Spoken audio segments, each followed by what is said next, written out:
Hello, everyone. Welcome to Miracle Making May. Woo. Oh, I I like. love it. We are in the month of May. We had an awesome interview the other day. I'll be putting clips of that out so you can share it. Subscribe to the YouTube where we also go live. But today I'm so excited to have this guest. She is awesome.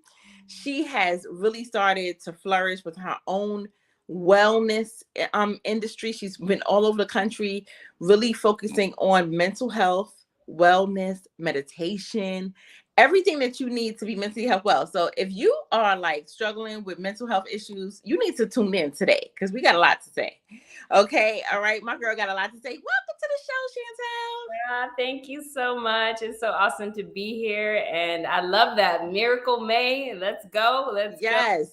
And it's such an honor to be here on your show, and I love your real conversation. So I'm ready. I was bracing myself all day. I'm like, I don't know where she's gonna go, but we gonna go there. That's right. I never give people my questions because I want authentic conversation, right? I don't want to rehearse anything. I want it to be flow and just be authentic. So we're gonna have an authentic conversation. First, I want to talk about what you do. How did you get into wellness? What do you do with wellness? And we'll talk about why it's so important right now too. Yeah, so wellness, I really stumbled into this field because I wanted to be a better person. I wanted to get over my own stuff. I was insanely curious as a child, wondering if God is so great, like they say he is, and why are people suffering, or why certain particular people always look like they're successful and other people don't, why are certain is ahead of other certain races? Like, I had all these questions. And so I started to seek. I wanted answers, and society would tell us our little blueprint, go to school, get good grades, get a good job. And I followed the blueprint for the most part, but I feel like I still was unsatisfied. I feel like society lied to me. I was like, you said go get married and you'll have white picket fence. You'll be That's right. Society lies to us, girl. Lies. So I wanted the truth. My wellness journey started on me searching out, well, what's the truth? Like, what are we really here for? And why was I made this way? And why was I usually am the youngest in the room, or the darkest in the room, or the only woman in the room. Like, why? Like, I had so many questions, Kelly. So I just wanted to develop, and I just stumbled upon some of the greatest teachers that stepped foot on this earth. It's so wonderful. I've learned and grown. That's how it all started. I love that. I love that your career came out of your curiosity. And then you also said in helping yourself. I think this is where I became so interested in mental wellness too. When I went through a period in my life where I felt like I wasn't well at all. Like, how am I going to get back to being well? God, what am I going to do to get back to be mentally fit? Because right now I feel like somebody just came and snatched every piece of me that was well outside of me. And now I'm trying to search for pieces on the floor to get myself back together. So I know what that feels like. Tell me, like, the life-changing thing that happened, or any epiphanies that made you really search for the pieces of yourself and really help give you the ability to want to help others. Yeah. I always say my story started with a yellow Lamborghini. It wasn't my Lamborghini. Right. But it was a yellow Lamborghini. I remember when I was 8, I was sitting at my dinner table with my parents, and we were watching the news, and I saw like Black people on like in welfare lines, and I saw, behind bars, like whatever the image was, it wasn't really good. I just remember feeling like, oh God, like, I remember thinking to myself, is that my destiny? Is that what's going to happen to me? And so I felt like uncomfortable. Like, I wanted to fight that, and I didn't know. Yeah. And so then anyway, we got in the car and we were driving. We were going, so I don't know where we were going, but I remember being in the car. It was 8. And I was in the backseat of my parents' minivan, and it was a tinted window. And I gazed outside as they stopped at a red light. And I looked over. Now, you see, I'm the youngest out of 3 children. So when my parents had me, they moved to an area that was a little bit more multicultural. Okay, got you. So when I looked over, I saw this old, like, Caucasian guy, man, and he was sitting there in this yellow Lamborghini, hands on the steering wheel, watch like blinging me in my eye, and like he looked like he got it going on, and he just looked so. And I was like, "What the heck, man?" Yes. Like, what is it that he did to get what he want? Why can't I do the same? Yeah. That was a very, and I didn't know I made I didn't realize till later the decision that I made at that time. And I was 8, and I said, whatever it is that I want to do, and for the reason why I'm here, whatever it is that I could achieve, I'm going to go and do it. I love that. And there's a story called The Lesson by Tony Kadavy-Bada. I don't know if you ever heard about it, but it's a great story, and it kind of goes through that. She takes these children out of their homogeneous, all Black population and takes them to up, like the uppity area of Harlem at this time, to the richest toy store, which was FAO Schwartz, right, at that time. And they see all these toys costing more than their whole dinner for a whole month. Yes. And one of the main characters got the ultimate lesson, right? Was that nobody was going to beat her at anything. And I think that kind of exposure, it's a great story. So if you ever read it, you got to read it. I teach literature, so I'm always comparing things to literature. But that kind of exposure really will make you think, wait a minute, there is the have and have nots, and I can be one of the haves, I don't have to be one of the have nots, Right. So I think exposure is everything. I love that that yellow Lamborghini. And to think, now we know Black people that have yellow Lamborghinis. Okay. Okay. I'm very close to someone who owns a yellow Lamborghini. Me too. Right. Exactly. Yeah. I love that. And so I want to talk about too that, the impressionable age, right, of being young and even think about mental health. Because I think many times I know that even myself at one point, I mistakenly thought that mental health had an age thing to it, right? But kids are dealing with mental health issues just as well as adults. So what do you feel about that? Like the different ages, ranges, ethnicities of mental health issues? I grew up really, I felt like I was called to work with women. So I've always been in like women's circles. And for the most part, I've always been around older women's circles, So at that time, that's what I understood. When we started talking about mental health problems, I looked to women leaders. So I looked at the challenge that I faced when I was a leader in many different capacities as I grew up, and the challenges mentally that it had on me.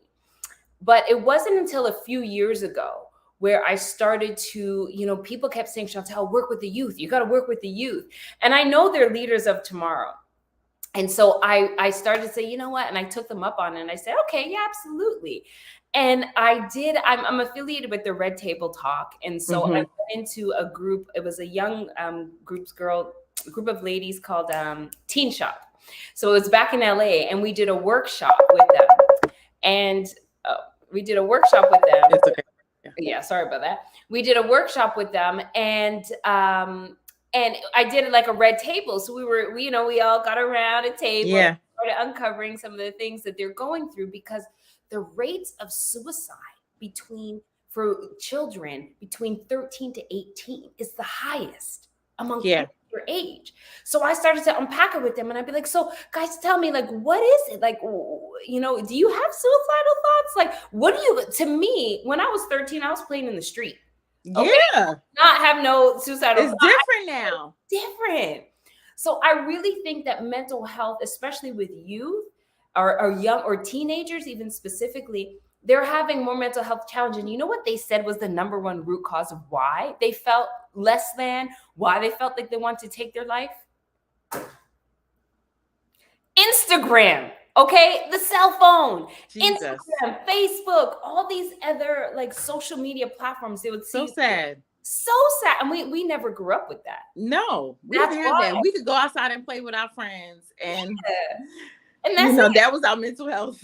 Okay, it really, I think the advancement of our society and technology is also is also like reducing the age of being exposed to something that you shouldn't just not know of. Like they can Google anything, they could see. Yes. So mental health is truly across the board. And a lot, I have to make a disclaimer, when a lot of people, they say mental health, like there's this whole stigma of like, I don't want to admit it. No, that's not me, because people feel like they're crazy or they're embarrassed or whatever. Look, you ain't crazy, you human. Okay. Yes. Like we all, and I look at mental health is just the state of our mind. You know, we go to the gym to work on our physical bodies. We go to the dentist to take care of our teeth. We got to Yes. go to someone like a mindologist or, you know, Mindology Academy, working in the field to check the state of our mind. That's it. Oh my God, so true. I love that. I just want to apologize to viewers if you saw the ad come through. That it was not my ad, okay? They have these stalk people that I try to block them in time, but sometimes I can't catch them. So I apologize about that. But yes, I love the fact that you are talking about the effects of social media on mental health, because we didn't even know who had and who didn't have. I think social media has exposed us to a whole nother level of, oh, these people have this, and now we want something that we can't even afford. Some people can't even afford, right? I'm like, I know girlfriends that have Louis Vuitton bags and Gucci purses and Gucci belts, and they don't even have a car in the belt, and they don't even have a house, right? They don't have any investments, no looking towards their future. So I think priorities have really been screwed up. And then at the end of their life, when they get older, when they get like us.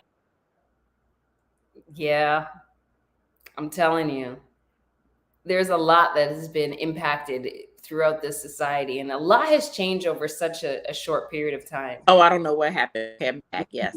When they get like us and older, they're like, oh my God, you know, like this is really, you know, going on. This is really life, you know? Yes, yes. Now we have so much undoing to do.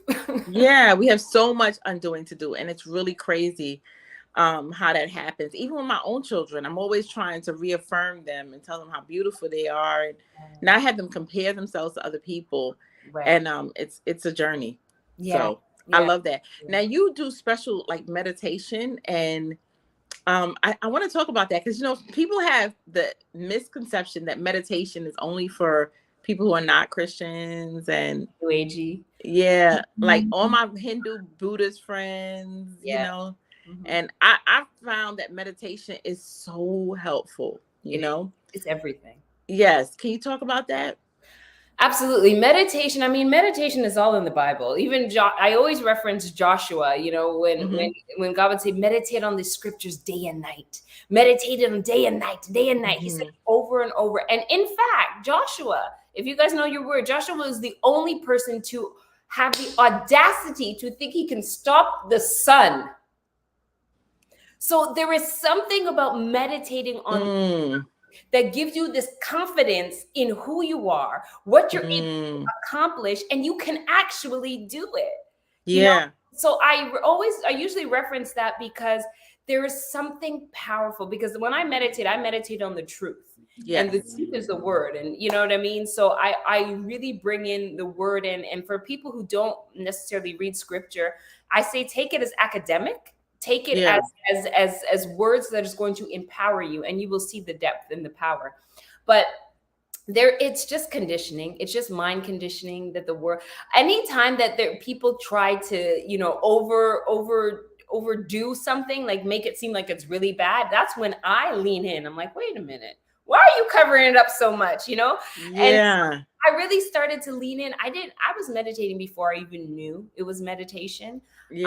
I just love the water, and I love reflection. Me too. Reflection time, girl. That was my spot. Go right. Anything by the water, I can really get in, girl. Yeah, so I can go in. I do my best work, my best writing. Yes, in those moments by the water, and that is a form of meditation. We don't think about that. But I noticed that people that meditate are just different. They're at a different peace level. They have a different stillness. I didn't know what meditation was growing up in New York. We didn't believe in meditation because everything was going all the time, and we were always moving. And so people didn't stay still, right? And so because of that also we have had us exposed to a lot of mental illness. Because when people are not able to stay still and stop and hear their own thoughts, right? They always like this, right? They cannot really focus, be introspective in any way. No. And that leads sometimes to mental illnesses all over. So I appreciate that. Meditation is just deep thinking. It's intense thinking upon a thing. I would say even Zuckerberg, he had to sit down and meditate to pull Facebook out of that atmosphere to say, I'm going to do this. Even Einstein said, I'm not overly smart. And we all look at Einstein like he's this brilliant genius. He just said, I was insanely curious. He said, I sat there and started to question and think on things. And so meditation brought him E equals MC squared, So for the very basic level, I would say that meditation is just deep thinking. So people who are thinking, well, I can't meditate, I don't meditate, I don't even know what it is. Am I doing it right? I'm thinking about food, I'm thinking about sleep, whatever. I get distracted. You do meditate. Yeah. You do meditate. So now do it effectively so it can work for you. Because honestly, sometimes we meditate on the things we don't want. Right. And that's why it comes. So true. Oh my God. I will also say, sometimes if you think too hard on your fears, it will show up. It will show 100%. It will show up. Oh my God. Right. I even said that. I mean, this is going to be a little controversial, so I don't want to go down this path too much, but I even said that about the coronavirus. Yeah. There's so many people who lived in fear. Oh my God, I'm going to get this. Yes, so true. I agree. I traveled to at least 10 countries. Oh, I was all over the place doing okay. I never took the vaccine. I did my mask thing whenever I needed to. But I looked at him like, Corona can't. I will purify Corona if it. Yes. So I mean, I've been blessed to never have it, and I know a lot of people who lived in that fear of getting it, and shortly after they get it. Yeah. Everything starts in the state of mind. So and mindfulness and being mindful has a lot to do with manifestation, right? What you're manifesting in life. Everything. So I love that. Talk about women and mental health, because I know you have a special, a focus on women. Why is it so important for women? Well, women, we're emotional. We're emotional beings, right? We got that side of the Godhead, right? Which serves a purpose, and it needs to be like that, and that's why it is. But in particularly, I feel like women, there's something special that happens when you get a bunch of women in a room, especially aligned women, the right type of women that mesh. Yes. And so, and our ability to open up and share about certain things, our ability to relate, I feel like I work with women leaders more so because, so you may be entrepreneurs, business owners, executives, whatever, more so because we've learned a lot. You might be having your own training and all this sort of stuff, but it's that knowledge that kind of allows us to have this mask. Oh my God, it's so true. And then the mask, what often happens is then we have this persona, like even celebrities, like I have to show up this certain way, or I'm the boss, so I can't let my team see me in weakness, or I'm the only female, so I got to be strong. So we have all these thoughts, but I always say, when behind closed doors, when nobody's looking and it's just you and your thoughts, what are you really thinking? I love that. That's a powerful question. I mean, I can see it. You have a lot in common. We've both been through divorces, Yeah. And so we see things differently. I think it's a double, I will call it, there's this idea of double consciousness by W.E. Du Bois, right? He talks about double consciousness. And I feel like there's a whole nother consciousness that goes into women who are successful, who have been divorced or been down the marriage road or, long-term relationship road. Right. And didn't work out. I think we are overly cautious and we put on a double phase of the mask. Why? Because even though people are saying, oh, you should, your mate is coming, we hear that, right? But there's just certain things that we just not going to accept. You know what I'm saying? Because we're self-made. We're at a certain stage in our life. Yes. You and I both are world travelers, right? Yes. And so who can match us? It's hard out here, girl. It's hard out here. God has in store. He's gonna be great. Like he's gonna be up there, right? And I think that's another thing. Of course, we will be open to whoever God has for us, and it's not about how much money He makes, right? Well, I'm not saying that, right? Because I think that whoever God has for us, we will elevate them like they will elevate us, right? Yeah, absolutely. But I do think it's hard for successful women, especially women of color, And you talked about being dark skinned, right? And I talked about this on my other episode with my other guests about the difference of dark skin, because my mother was dark skinned and I often heard of stories of how she was talked about, compared to, even though she was beautiful and brilliant.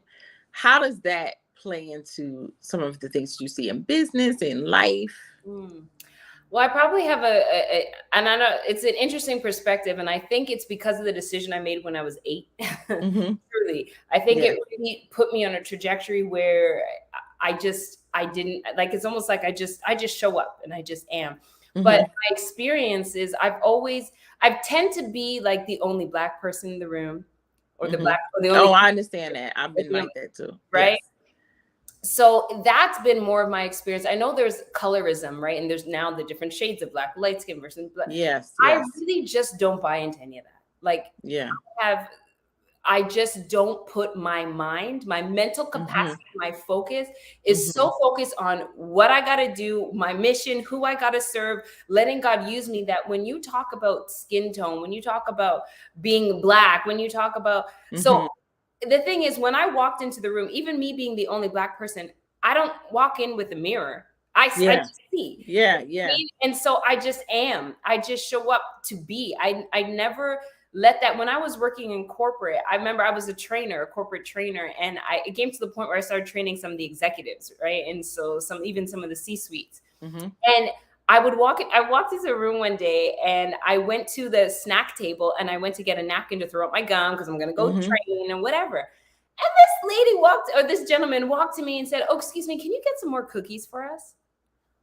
I looked at him. I said, "Oh, I've been in those positions. I know." I said, I go, "Listen, you better sit down because we're about to start. I'm the trainer." And then, you know what I mean? He looked, his jaw dropped, because now I'm training you. I'm in the front of the room. So I just feel like when we know who we are, or when we focus on and have that path, because I think it's a never-ending journey, but when we focus on whatever God called you to do, whatever you're doing in the moment, when you focus inward, you don't really have time for the opinions of people outward. Oh, I love that. Yeah. Opinions of people can be so damaging, but yet so important in this world that we live in, right? I have, even in myself, at one point in my life, now I don't care, right? But at one point in my life, got caught up in the opinions of people. Like, are they going to like me? Are they going to accept me? Am I going to feel rejection, through them? So I think that's plays a big role in today in society, right? People feeling rejected, like they're not part of, and that's important, right? It's huge. It's huge in mental health too. Yes. What role do you think the church has to play when it comes to mental health? Oh, you want to go there? Yes. Great question. I've been to church all my life. Yes, me too. I grew up in a church. I born and raised in a church. I didn't even know the time I gave my life to Jesus, because I just figured that was just how life was, Right. But I've never been churched, because I saw stuff in the church, and I saw, the little dramas and little this, little that I just didn't want to attach myself to. Right. Of course. I would show up, I would praise the Lord, I would, build my, and then I would dip pretty much. Right.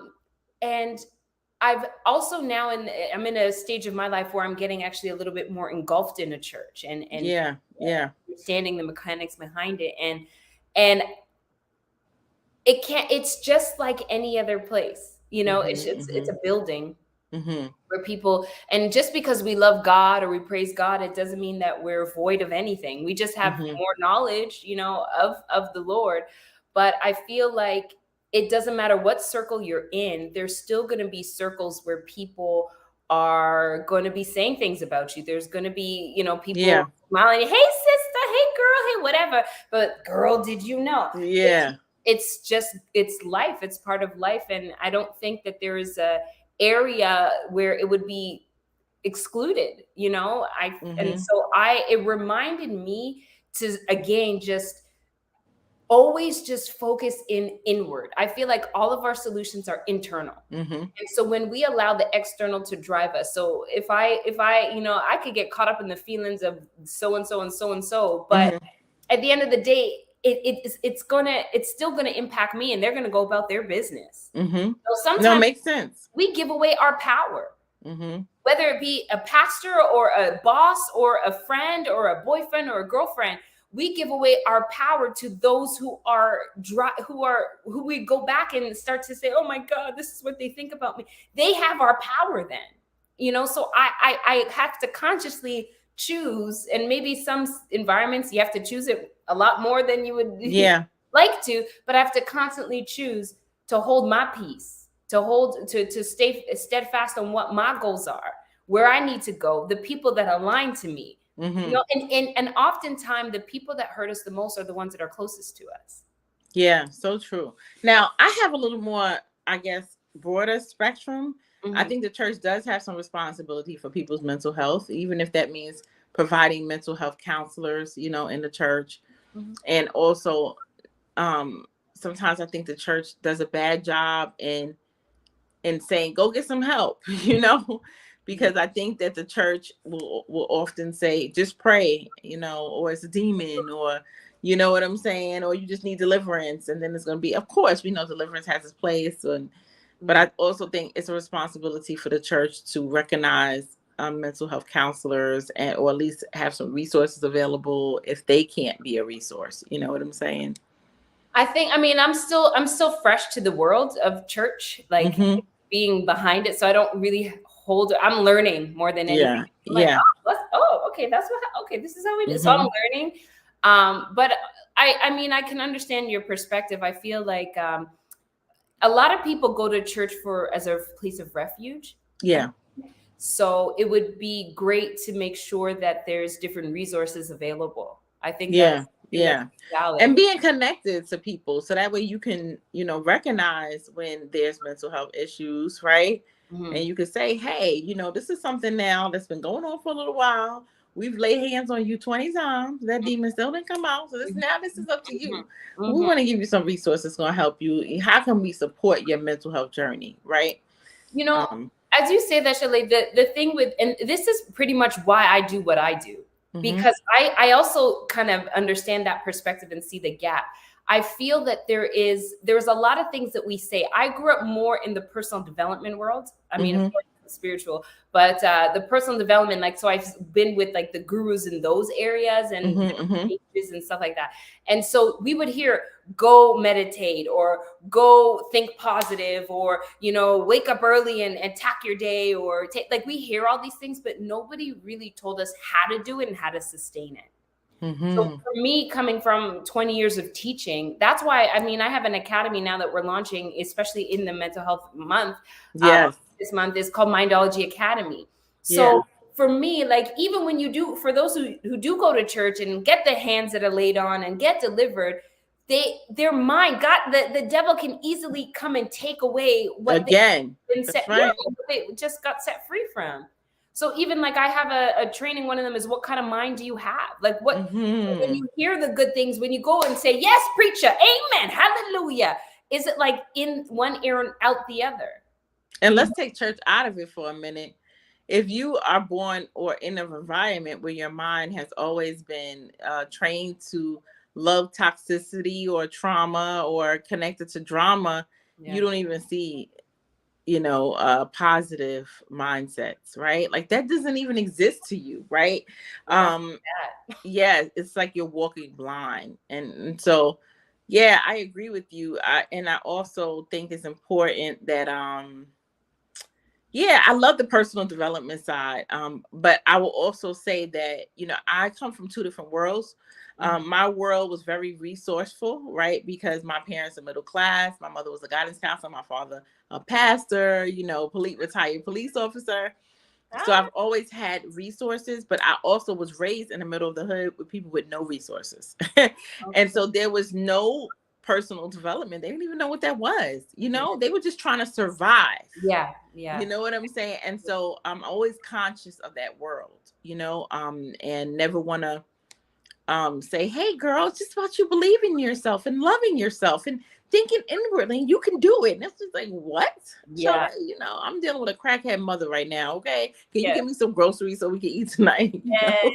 Yes, girl. Yes. Sometimes, even the Maslow hierarchy of needs, if the basic needs aren't met, you can't like, or going back to the what type of mind you have, the highest type of mind I coin as the prosperous mind.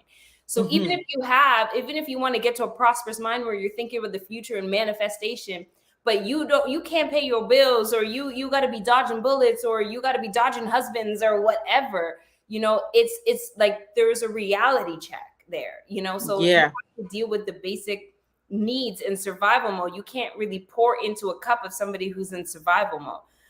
So good. First, there's a process, and that's why I'm out here teaching what I do, because you got to first identify where you're at, what kind of mind, what kind of situation are you, what's your environment like, and then work from there. I love that. So you're doing a Mindology Academy. I love that. So what is that Evolve, and how do people get involved and register and everything for this academy? Yes. Well, you can just go to mindologyacademy.com and register there. There are courses that are available. So it's all things to fuel your mind so that you can really start to take care of this. A lot of people, like I said earlier, they don't want to say, oh, I got mental health issues or whatever, but you do have goals, you do have dreams, and you do have gifts and talents. So the whole purpose of the academy is to help get all the excess baggage out of the way. Where it might be emotional trauma, it might be stuff from the past, all the things that are slowing us down in life that is clogging our mind. It's a free course. The very first free course I put on there was 5 key secrets to clear your mind. I love that. Okay, so you guys go there, get it for free. It's a 5 series. There's key things, and no, it's not about going for walks and drinking water. No, those are all nice and they help. Yes, but I'm talking real stuff that's unconsciously blocking you, where you're walking like this. My goal is to get you to walk like that. Yes. So there's a lot of courses out there. Of course, I have a meditation course on there. It's Discover Mind Mirror Meditation. That's the meditation that I've coined, and I'm teaching. I'm the creator of Mind Mirror Meditation, because it's really, when you meditate, you're just mirroring who you really are. Who you truly are is available. It's created. It's finished in the spiritual realm. But how do I get there? How do I access that? Yes. You have visions of cars or houses or jobs. You speaking on stage, writing books. We all have these visions. But how do we make it real, like now in my life? I love that. Meditation can do that. Oh my gosh, I love that so much. I want to also say that I think it's important that we retrain the mind, that we focus on the mind, that we can actually reprogram the mind. People don't know that, but you can reprogram your whole mind just in your thought process, right? And you can retrain a negative mind to think positive, right? Girl, you are talking all about my next course, the next course. Oh my God, I can't wait for that. Like, you probably wrote the copy for it, just right there. You just wrote the copy. Listen, yes. My background is in neuro-linguistic programming. Right. It's NLP for short. So it's really about the science of the mind. I have 5 master's certifications in the field. And so that was my number one takeaway from that field. And I coined that now with the spiritual world, and it just elevates everything. So it's like NLP. And one thing that I've learned from studying the science of the mind is how programmable our mind is. Oh my God, yes. Okay. So from what programs our mind is everything that we take in with our senses. You got to think about, you got to be mindful about what you watch, what you overhear, what you say, where you go, what you see, because it's all programming your mind. I haven't owned a TV since before 2006. Like, I am very cognizant of who I let in my space and why and what I let in. Oh, wow. You haven't owned a TV since 2006? Girl, you missing some good mind shows out there. I'm sure. This is the thing when people don't watch TV. They be like, oh, I don't watch TV. TV is not all negative, right? It's educational. Yep. Not only that, some of these shows that's out here, it's taught me a lot about the way people think. About, you know what I'm saying? Like, I'm like, I know how to be rich. I've watched Billions. I know how to be rich. Really? I just heard about that, girl. But you know what? You can always go. But see, here's the thing. The thing with TV is a lot of people, I'm not saying everybody, but when you turn it on, you become numb to it. It's like, okay, I'll just I know people that put on TV just have background noise. They're programming their mind. They don't even know or sleep with the TV, watch whatever. So, but the thing is, I got a computer. So I can go, or if I decide to get a TV, if you go and seek what you want, if you have control over what you're watching on the TV, that's the important part. You know what I mean? If you're like, I'm going to watch Billions right now, then you're controlling it. You're not allowing it to control you. So that's true. No, I agree with that. And I'm still conscious of what I put in my spirit. Yeah. And my, no matter what, even though I do watch TV, I think that's important. Too many people are watching things and taking it in. I stopped watching all the garbage shows, even though it's entertaining. Yeah. You know, I didn't want to think that this is like regular life. No, this is not regular life, you know. So even when we speak to people, I always say we don't speak to people, we speak in people. You know, we're speaking into their being. So we have to be so cautious of what we say. That's so good. You know, it's mothers, as sisters, as aunties, as uncles, as leaders, as whatever. We have to be so cautious of what we say to other people. And our mind takes everything personal. So when we love that about other people, did you see? Oh shit! Our mind is taking it personal. So we're in actual fact, we're really depositing it in ourselves. Oh, I love that. Now I'm gonna ask you a deep question. I'm trying to pull you out, right? Because I know you're so positive. Tell me a moment when you felt like your mind was clogged, that you could not get clarity. Oh my God, girl! How was you able to dig out of that hole, that deep hole? There, you know, it happens. It still happens. It still happens. No matter how much I know, how much I teach, it still happens. I'm still yes. But when it does happen, a lot of the times for me, it happened in business most recently. Look, you streamline and say, okay, I'm gonna go and do this, and then I don't know what happens. Then so many things pile up. Like I don't know if it's the possibilities of all these things. Yeah. Then it's like, what should I do? Who do I serve? Do I start with the women? Do I start with the youth because it needs the youth? Okay, but there's so much that can clog upstairs, you know, and every time I do that, I have to first of all acknowledge it, and then I pause and I'm like, oh God, here I am again. I am again. So, okay, what do I need to do? I really, honestly, that's when I go into deep meditation. Shelley, sometimes I sit on my couch and I just stare at the window. Yeah. And I do that for hours. That's a gift. You know, that's a gift. I have children, so I wish I could do that a little bit more. But you know, once you have those kids, girl, meditation becomes like in your bathroom, you know, in the middle of the night. Like those have been my meditation. Now I have a prayer closet, so that's good. But for years before I had a house, you know, I did meditation in the bathroom, right, with the kids, and waited till they went to sleep. Now I'm able to go to my prayer closet and kind of meditate and pray, you know. And I feel like prayer and meditation can go hand in hand, right? Because a lot of times people just get in there and they start talking. But I get in my prayer closet and I actually want to listen.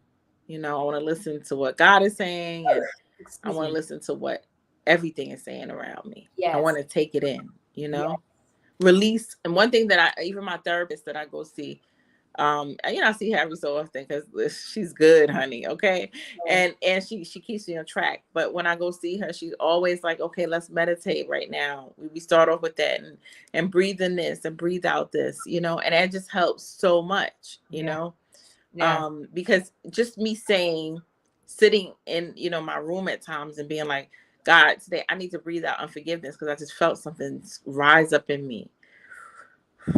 And God, I need to breathe in love because you love me more than anything. I need to breathe in, you know, some grace today. I need to breathe in healing. I need to exhale these negative thoughts. And I do that literally. Yeah. And it helps me. Yeah. Because I'm a high, you know, functioning person. You know, I'm in New York. I talk fast. I do everything fast. I move. But, you know, one thing my father has told me and the thing that I found the power in stillness, you know, and you know, it's so true. And you reminded me as you shared that when I look at mental health, there's two key things to help address it. One is in the moment. Sometimes you just need to, like, if you start to have this pattern of negative thinking, like it's a downward spiral from there. Okay. That's how people get to suicide or suicidal thoughts. That's so true. Anxiety, you know, it's just a downward spiral of negative thinking. That's really what it is.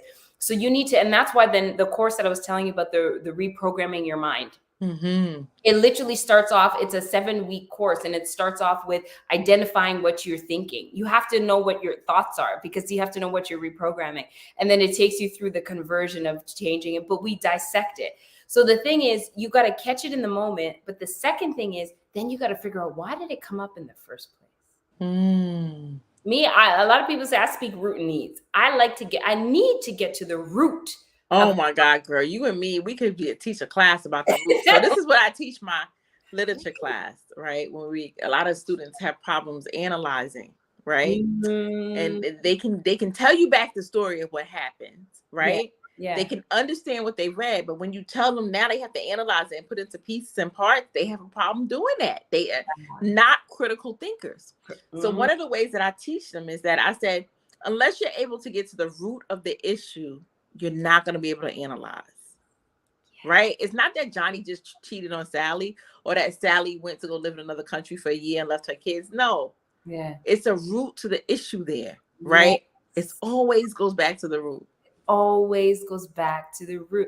And a lot of times when we talk about symptoms, I shared it earlier. I do Monday meditations live on my Facebook. Yes, great. Monday we tune in. I'm gonna be meditating. I'm gonna tune into those Monday meditations, girl. Yes, I'm telling you there. So I'm sharing because I'm on a mission to reframe what meditation is. That's really, so I share the knowledge live about for 20 minutes or so. And then for all those who register, it's still free. It's complimentary. So I have a private Zoom session, and then we go down and we go into some meditation together. Oh, that's nice. Yeah. So I do it every Monday at 12 noon Eastern time, Chantelle Simone page. Check it out. Yes. Check it out, guys. And today I said a saying, and when we finished the live and I went to my private Zoom, I said, okay, what were some takeaways? And like hands down, 3 or 4 people, hands down immediately was like, this saying that you said, Chantelle, if you can name it, that ain't it. That part. Okay. Like, because if you can name it, that's the presenting problem. That's the surface level. Oh, I love it. Right. So you think that, okay, I gotta, get out of this situation because my boss is this. But when you really look, why is your boss treating you that way? When you start to go down to the root. And this was another point. You want to talk about critical points? When my divorce, me taking ownership of my part. Oh my God. Girl, wait a minute. Hold up. Stop right there. Because that is exactly what happened to me. Girl, that is the way I was able to forgive. Let me tell you, for real. That was the way I was able to move on. Because anybody looking outside in, it's easy for me to blame my ex. You know what I'm saying? Because he caused divorce. You know what I'm saying? According to what I felt at that time. Right. But I remember sitting in my room and just being bitter about the situation for a moment. Because, after divorce, you go through those stages and being like, this is not fair. God, you did me wrong. You know what I'm saying? Like, you did me wrong, God. No, I'm a good person. You played me. You gave me this husband. I was married for a long time. We had our kids together, Yeah. And God said, I need to look at what you did. Because when you turn it around and you are looking at what did you allow, Chalet? What was the lesson you taught him? You taught him how to treat you. That part, look, we are so in that was my revelation to him. Like, however, because I said, went through, like, it was a bit of an abusive situation. And I had to say, me too. I track that in my life. Why did I allow that? What is it about me that made him think that he could talk to me that way? Because it's about me, not him. My God. That's the same thing. It really comes down to you. It's not about the other person. No. So when I looked at the introspective part of myself, right? And the flaws in myself and my hidden traumas, and I'm thinking I'm bitter because of the ones. No, I had all these issues that I had buried and thinking it wouldn't manifest in my marriage, right? It manifested through the way that I was treated, through the things I went through, right? Things I chose to accept, right? Yeah. And so when I began to take my own culpability for what would happen, girl, if me and my ex are friends now, honey. Okay, like he can't listen. I try to talk good about him. I try never to trash him. He's doing the best job he can. And I really see it as I have a whole different view on it. You know what I'm saying? I'm like, thank you, God. That was my ministry. That was something I had to go through. I appreciate it. Thank you for the lesson. Exactly. And that's all life is. Today, the Monday meditation topic was overcoming obstacles through meditation. Right. So, but first we had to break down what the obstacles were and what's the point. All these things that we go through, these dramas, these things that are basically causing our mental health to go left, causing our mental states. A lot of times it's unworthiness or abuse or rape or some things that we just go through traumatic. But I was saying, at the same time, and even young kids, they don't deserve some of the things that some young kids have gone through. No. So you can't say that we asked for it, but the thing is, I always said, God, he looks, and there's a saying that I love, that God gives the toughest battles to his strongest soldiers. Yes. And who would it be? How could we be healers if we didn't go through anything?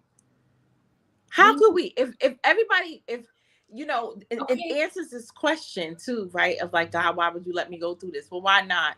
Because now God made me more effective. Not saying that, probably some of it was self-inflicted, right? Most of it. Okay. But not only did it not make me more effective for my ministry, right? But now I know somebody else went through that. Yeah. And I've come out on the other side.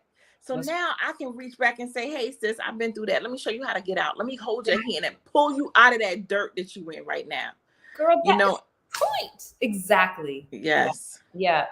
So everything it made me think, as I was meditating on this one day, it made me think like, so the same thing that causes people to be in distress or mentally distressed is the same thing that's meant to elevate us and bring us to another level to help us. Amen. That's so the the word. only difference is that we stop too early. Stop in the stuckness. We get stuck in the problem, saying, oh my God, my life, or oh my God, this, my health, my this, my family. We get stuck there, but we don't push through enough to learn the lessons that we need to learn by showing us, so we can elevate above it and then live to tell the story. Oh, I love it. That's why I say, suicide is really of the devil, because it's usually think of what would have happened on the other side if the person would have pushed to the other side. What kind of testimony they would have, right? What kind of life they would tell her, and I'm so sad that the spirit of suicide has really taken over a lot of our youth, and a lot of people who I look at and be like, you're beautiful. Why would you, when Miss America takes her life, and God, we don't know the pressure that you went over, but we're thinking it's not about our outward appearance, right? It has nothing to do. We could be God could give us the most gorgeous features, he can give us everything, millions of, some of the saddest people I know are billionaires and millionaires, and it's really, everything has to do within. I know people that live in one room and is happier than people that live in a mansion, So really focusing on the inner me. Yeah. That's the real enemy. Like, it really, you were talking and it touched me because when you talk about suicide, I feel like that's one, like me, if I could help abolish the suicide rates in what we're doing at the academy, because there was, in the past 2-3 weeks, there was people that called me and reached out to me, whether it was online or I don't know how, it was just God. And they said that they were having suicidal thoughts. They said they had a plan. Like, they had a plan. And I'm sitting there and I'm like, oh God. And I'm just, and it breaks my heart. But at the same time, after us talking, just to see the turnaround. Yes. And I give all the glory to God. Of course, yeah. But you're the vessel. You're the vessel. Yeah, look, there's a lady, she messaged me. She's like, isn't it I seen her on Facebook, like you said, they're beautiful. I saw her open. I saw her come out to a place where I never thought she would. And I said, Satan could have ended that life. Yes. You know what I mean? And so there's too many people that are still suffering. And I know too well, when I used to live in St. Bart's, a very, it's a pretty wealthy island. Oh, I love, listen, St. Bart's is I can't wait to go again. I love it. Girl, St. Bart's is the bomb. Yes. We're still there. I got to go and visit her. Yes, I love it. But, that really exposed me, like, at that phase of my life. It exposed me because there's like million-dollar villas and Yeah, billion of course. It's a rich island. Yeah. yeah. And so she used to help with the villas. So I would call her like, sis, let's go to the beach. And she'd be like, I'm working. I'm like, okay, I'm gonna come help you so we can go. So I Yeah. did these big villas. And you know what, Shelly, it reminded me this one time, it was like the owner of Chelsea, the soccer team. Yeah. And I think it was the owner of Chelsea. I don't know if it was his estate or somebody else's estate. But anyway, it was the wife of one of these like multi-billion-dollar Right. gentleman, and he took the helicopter and he went off for the day, and she was in the house, and we were tidying up, making jokes, trying to get ready to go to the beach. She was sitting, all we hear is we're like, what's going on there? Right. We went upstairs. She was crying on the bathroom floor about her life. So you like the same thing that you're saying. It doesn't matter if you're living in some people are happier in a 1-bedroom versus in that's right, because we all got something stuck on the inside, so we got to deal with it. We have to deal with the state of our mind. I'm on a mission to transform it. I'm on a mission. Oh God, this is like my like the your thing calling. I sacrificed. Yes, I love it, girl. I love your passion. Girl. And I want to say also too that one thing that I found that's helped me even in my mental health journey and with other people is words. What are you telling yourself? You know what I'm saying? What are you manifesting to yourself? Even when I didn't believe it, let me just say this because this is so important to me. Even when I didn't believe it, when I changed my language, I changed my world. Yes. And so I learned that even today, when I used to get mad at my kids, I'm like, what's wrong with you? I don't do that. Is something wrong with you? You acting, we say little stupid stuff as mothers. Yeah. I don't do that anymore. I say, oh, I know you're better than this. I know you're wise. I know you're strong. I know you're smart. Those are what you have in you innately, Jean. God put you are uniquely and fearfully made. So I expect better out of you. So it doesn't matter about the situation. I speak life to their situations because we have the power to do that. So the words are so important when it comes to mental health. Hey, look, I love that words. I shared it this morning. Words have this. There is an electromagnetic force between the words. The universe responds to words spiritually. Yes. It responds to words. And you said a good point because I have a love-hate relationship with affirmations. Yes. Okay? Me too. Because I think they're so powerful, but it's not, people aren't sharing how to do affirmations with education on what they're doing. Yes. Just go say, I will never be abused again. I will never be abused again. Say it loud. First of all, our mind takes everything personal. It doesn't process not. So even the words that you say, I'll never be abused again, you're reinforcing abuse. Yeah. So people don't know the meticulous way you have to be able to use it. So that's one. Right. And also when you don't believe it. I say part of meditation is speaking. Yes. Part of meditation. Meditation I teach, like I have a whole course about it. But you said something very powerful that even if you don't believe it, because when you say it over and over and over again, I say you have to convince yourself. Yes, girl. Convince that's your only job. Convince yourself of the truth to make sure it's backed and sourced. Yes. That's why I use the word, because you can't get more true than that. That's right. If I think I'm beautiful based on me, I will lose. If I think I'm powerful based on me, I would lose. If I think I'm special based on me, I would lose. But I know this word says I'm beautifully and wonderfully made. Oh, I love it. I love it. Yes. So those kids, for all those kids or people, like I'm telling you, it doesn't, and I say kids, it could be youth, it could be adults, it could be people in their 60s. There's so many, one of the biggest roots of mental health challenges, especially with women, is self-worth. Deep down, why we let our husbands I can raise my hand. I dealt with that. So it's personal. We deal with a lot of self-worth issues. We don't think that we are worth this, and we don't really have a high self-esteem. And I had really accomplished all these things in my life and was still looking at myself like, am I worth this? And I really had to, that's the worst part too, right? Because we also have this society that lives in a highly ego narcissistic thing that they don't produce anything, but they think they're full of greatness. Like you haven't done anything with your life. Matter of fact, you've been on your mother's couch for about 40 years. Okay. The fact that you think that somebody should take care of you, or that, you're manifesting billions out of nothing, is crazy to me.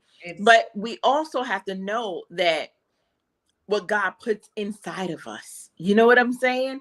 And so when I realized, hey, Charlotte, God put this inside of you for what the purpose that he has for your life, right? And if you don't believe the power that you have, who else is going to believe it? If Yeah. you don't believe you're beautiful, nobody else is going to believe it. And I had to start looking, well, who am I attracting? I'm attracting all these broken people. Why? Because I'm broken. Yeah. Inside, somewhere inside of me was broken. Yeah. And it wasn't until I started to figure that out that I started being like, oh, okay. Yes, girl, that you said so much stuff in there. I'm telling you, it is so true. You have to look at your circles. You have to look at what you attract, not just who, but what. Everything about life is a tell sign. Everything around us is a tell sign. Yes. Like, it's telling us what it's speaking to us. You know, I often quote the scripture, Job 33, verse 14. God speaks once, yea, twice, but man perceiveth not. Mm-hmm. Speaks to us all the time through the people that we're attracting, yes, our financial situations, to where we're living, to the probings of the body. Like, there's so much communication that we receive. We just have to perceive it. So and how you do one thing is how you do everything. So I always tell people, if you want to do a little temperature check on your life, pick one thing about your life and it will tell you everything. It's so true. You know, pick one thing. Yes, I love that. I love that. No, that's so good. Yeah. I want to thank you for joining us. We did a mouthful today. We gotta, I love the fact that you're doing Mindology Academy. Thanks. Please consider registering. I'm going to be a part of the Monday meditations because I need that for my life, right? And please join her on Facebook for Monday meditations. It's so wonderful what you're doing for mental health and the passion that you have. We need more people like you focusing on mental health.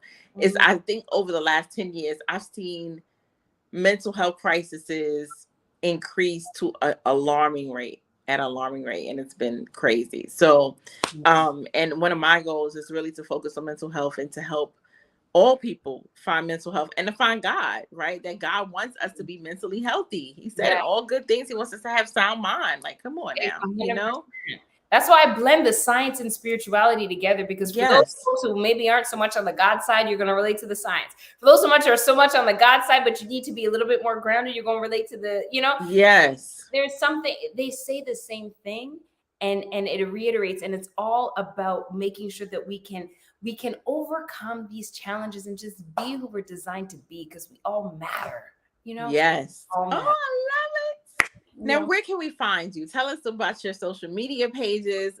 Reiterate your website again, please. Yes.